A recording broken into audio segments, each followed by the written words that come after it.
Praise आप सबको जय मसीह की। हम परमेश्वर के वचनों में जाने से पहले परमेश्वर के जोरदार तालियों से स्वागत करते हैं।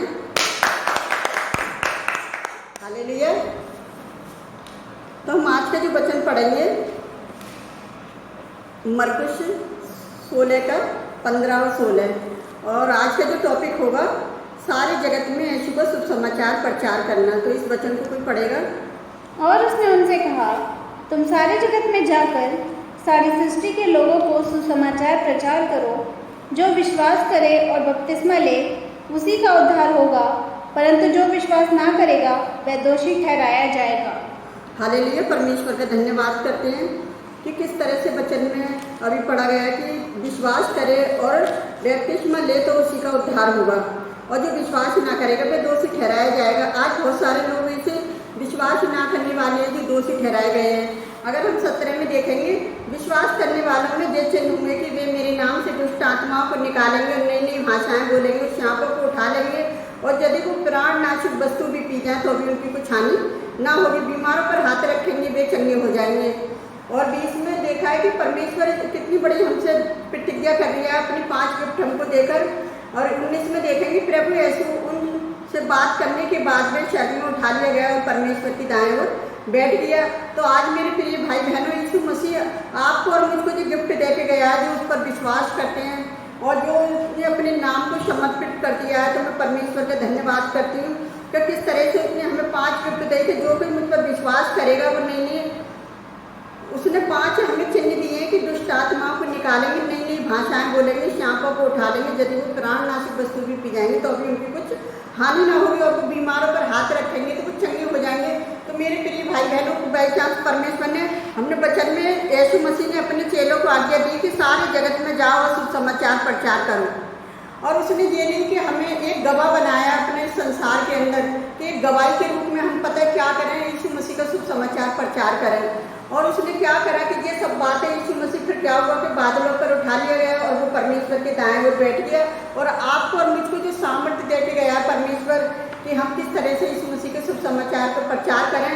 अगर हम मत्ती 28 के 16 में और 20 में देखेंगे पढ़ेंगे तो उसमें लिख रहा है कि जब 11 चेले गलील में उसे पहाड़ पर गए जिसे यीशु ने उनसे बात की थी, और जब देखा उन्होंने बात करी तो किस तरह से यीशु मसीह अपने चेलों को पहाड़ों पर ले जाता था और उनसे बातें करता था। और उसने उनसे कहा, जो बातें मैंने तुमसे कही है तुम क्या, उन्हें जो आज्ञा दी यीशु मसीह ने कि तुम क्या करो, लोगों को सिखाओ, उन्हें मानना सिखाओ सारे जगत में, यहाँ तक कि उसने वादा कर दिया कि अंत तक मैं तुम्हारे साथ हूँ।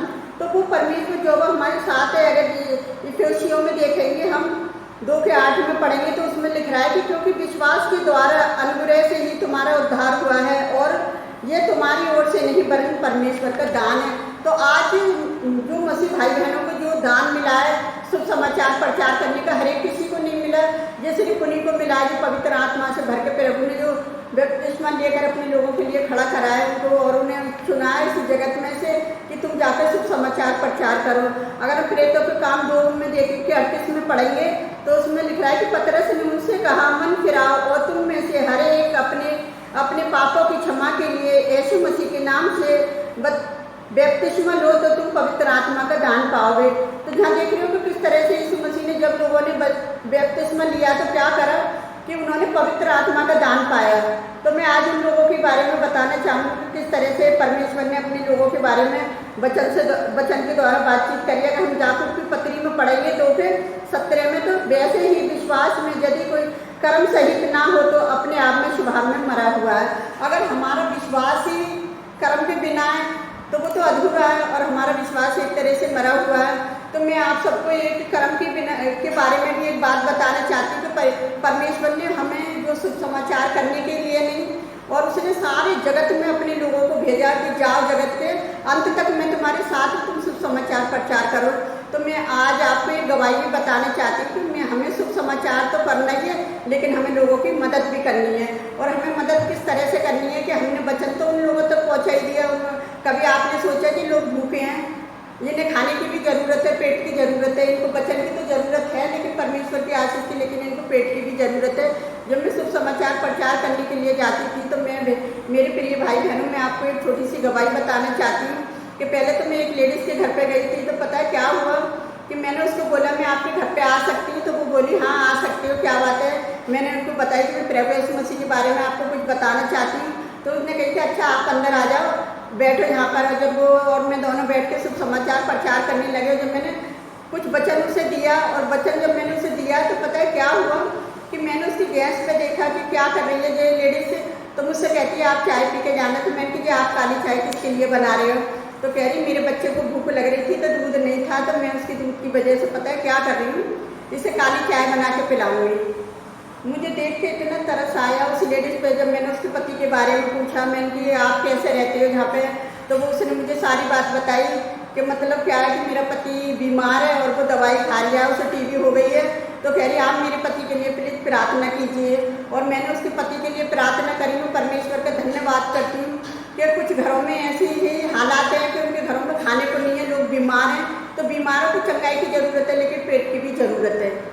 और मैं एक गवाही और आपको बताना चाहती हूँ कि मैं उस लेडीज़ के पास तो मैं दोबारा नहीं जा पाई, लेकिन काफ़ी दूर था उसका घर। और जब मैंने उसकी मदद के लिए एक बार गई तो क्या हुआ कि उसके घर में ताला लगा हुआ था।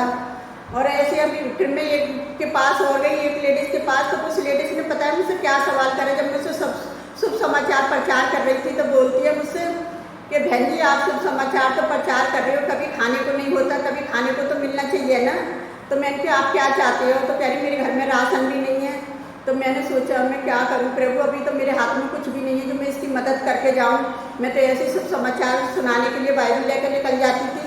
तो मैं परमेश्वर का धन्यवाद करती हूँ कि प्रभु ने मुझे इतना दिमाग दिया। जब उसकी बातें मैं सुन रही थी तो उसने मुझसे एक सवाल और करा कि मेरा मटन खाने को मन करता है। तो मैंने सोचा मैंने लेडीज़ क्या कह रही है, मैंने क्या क्या खाने को इसका मन करता है। तो मैंने पूछा उससे काम वाम क्या करती हो। तो कहने लगी मैं बीमार रहती तो मुझसे काम नहीं होता ज़्यादा, और मेरा पति है वो देख आप क्या करता है, कैसे कमा के लाता है, कुछ भी पता नहीं है, सारा पैसा किराए में निकल जाता है, महीना खींचना बड़ा मुश्किल हो जाता है। तो मैंने उससे बोली, मैंने कि चलो ऐसा करना आज शाम को आप मेरे घर पे आना, मैं आपको मटन बना के खिलाऊंगी।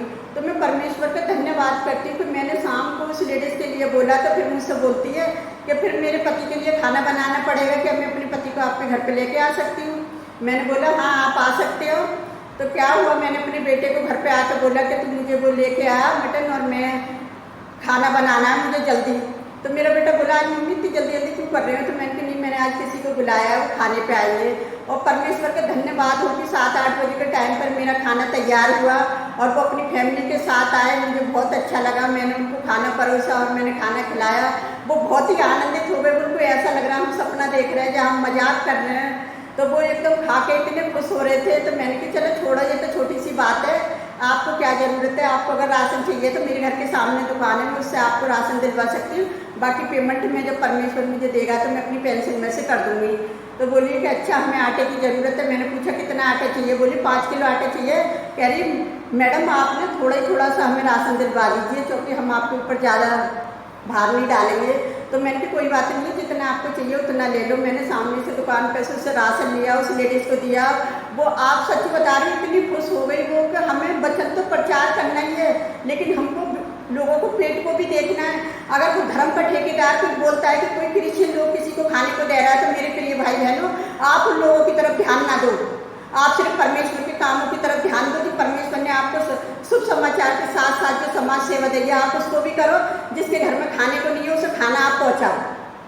तो मैं भी परमेश्वर का जो काम करती हूँ मैं समाज सेवा की ही तरह काम करती हूँ। जिसको जिस चीज़ की ज़रूरत होती है मेरे घर पर होता है तो मैं दे देती हूँ, नहीं होता तो ऐसी कोई बात नहीं है। जब कभी परमेश्वर मुझे दे तो मैं कह देती हूँ मैं आपको बाद में दे दूँगी जब मेरे पास होगा। तो ऐसा नहीं है कि बिल्कुल ही हमारे पास परमेश्वर ने कुछ नहीं दिया। किसी को 100 मैं 1000-500 की वो नहीं कर सकती हेल्प, तो मैं 100-50 तो दे ही देती हूँ उनको। पर किसी को कोई दवाई की ज़रूरत है, किसी चीज़ की ज़रूरत है तो मेरे प्रिय भाई बहनों हमें शुभ समाचार के साथ साथ हमें क्या करना है, हमें लोगों की मदद भी करनी है। अगर लोग कुछ भी कहते हैं कि ये धर्म परिवर्तन करते हैं, कुछ भी करते हैं नो कि हाँ जो भी कुछ करवाता है हमारा परमेश्वर करवाता है। परमेश्वर हमारे साथ ना हो तो हम ये छोटे छोटे काम भी नहीं कर सकते। हमारे लिए ये काम भले छोटा है लेकिन परमेश्वर की नज़र में बड़ा है। तो मैं परमेश्वर का धन्यवाद करती हूँ छोटी सी गवाही के लिए भी। और आप सबको प्रभु बहुत इससे आशीष दे और आप भी इन वचनों के द्वारा क्या करें कि मैं जो अभी वचन में प्रचार करती हूँ जो परमेश्वर की अगुवाई में करती परमेश्वर मुझे दे देता है तो मैं आप तक पहुँचा देती हूँ। तो आइए मैं आप सबके लिए प्रार्थना करती हूँ, आप भी मेरे साथ प्रार्थना कीजिए। प्रभु जी धन्यवाद करते हैं जितने लोगों तक आपको ये सब समाचार प्रचार पहुँचाया, आप सबको आशीष देना मेरे जगह परमेश्वर। मैं आपसे विनती करती हूँ जितने लोग आपके वचन के भूखे प्यासे हैं प्यारे जगह परमेश्वर, उनको आशीष देना पिता, जिनको खाने को नहीं उनके लिए अब खाने पीने का इंतजाम करना अपने लोगों के द्वारा प्यारे जगह परमेश्वर, क्योंकि सारी जाति के सृजनहार आप हैं मेरे जगह परमेश्वर, क्योंकि आपने जगत से ऐसा प्रेम किया कि अपने इकलौता पुत्र देते ताकि जो कोई इस पर विश्वास करे नाश न हो परंतु वो अनंत जीवन पाए। तो हर एक काय को आप अनंत जीवन देना चाहते हैं मेरे जगह परमेश्वर। तो मैं आज के सारे लोगों को जितने लोग हमारे साथ जुड़ते हैं सबको आपके हाथ में देती हूँ, सबकी समस्याओं को आपके चमक के रखती हूँ पिता। मैं सारा आदर में आपको देती हूँ पिताजी, आपने मेरी ये छोटी सी प्रार्थना को सुना और कबूल किया, उसके लिए धन्यवाद करती। जितने लोग हमें लाइक कमेंट सब्सक्राइबर करते हैं, जो आपके वचनों को फॉलो करते हैं पिता, आप सबको आशीष देना पिता। हम जो भी मांगते हैं इसको पवित्र और सामर्थ्य नाम पर आमीन। प्रभु आप सबको बहुत से आशीष दे।